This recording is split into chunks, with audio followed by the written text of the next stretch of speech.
आम देखु 15 रु 18 वर्ष बयस पिला द्वितीय श्रेणी गणित करें अष्टम श्रेणी में पाठ पढ़ुवा पिलाटे द्वितीय श्रेणी गोटे धाड़ी साहित्य बही पढ़ी पारुनी तो वर्ष वर्ष धरी शिक्षा व्यवस्था को एमती स्थिति को आनी दि जाए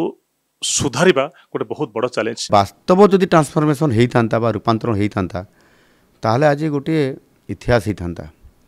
किंतु भंगा कांथ को रंग देवा जोठी छात घर ना टाइल घर अच्छी से टाइल रंग देवा कृत्रिम उपाय विभिन्न काम करवा माने घास गालीचा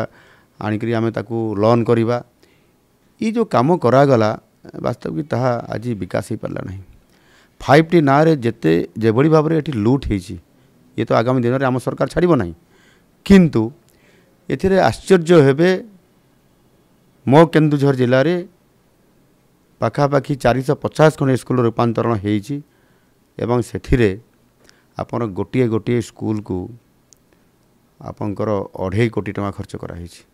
2 कोटी 50 लाख टका खर्च होती रंग दिया कार्यक्रम रे एवं आपंकर से कौटी रिपेयरिंग होती कौटी गोटे छोट बिल्डिंगटे होती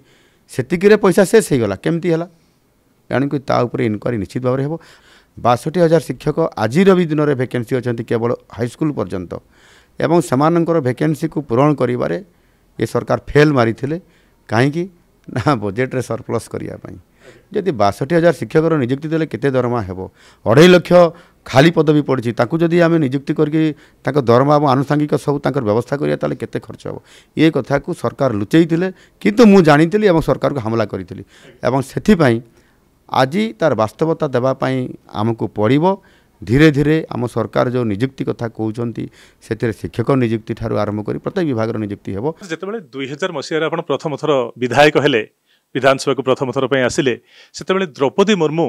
सी प्रथम थर विधायिका होकर आसते धर्मेन्द्र प्रधान प्रथम थर विधायक होकर आसते से दिन केमती मन पकाते आज जड़े देशर शिक्षा मंत्री आज जड़े देशर राष्ट्रपति आज जड़े मुख्यमंत्री 2000 मसीहा कथा केमती मन पकाते से समय 2000 मसीहार प्रथम थरक विधायक होगाटा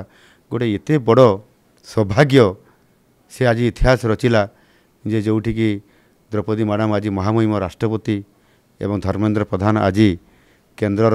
सबुठारु टाणुआ केन्द्र मंत्री हिसाब रे आज 3 थर गुरुदायित्व पाई एवं आज मु मुख्यमंत्री होबार सुजोग पाइली तेणु वास्तविक 2000 मसीहार आज मु नुह अनेक जो मैंने जीति थे से आज से बहुत बड़ पद को जाइछंती एटा मन पड़े ये इतिहास बहुत खुशी लगे बहुत आनंद लगे। जदि आपंक आम भिडी भल लगा तेब आम चैनल को लाइक शेयर और सब्सक्राइब करने को जमा भी भूलु नहीं।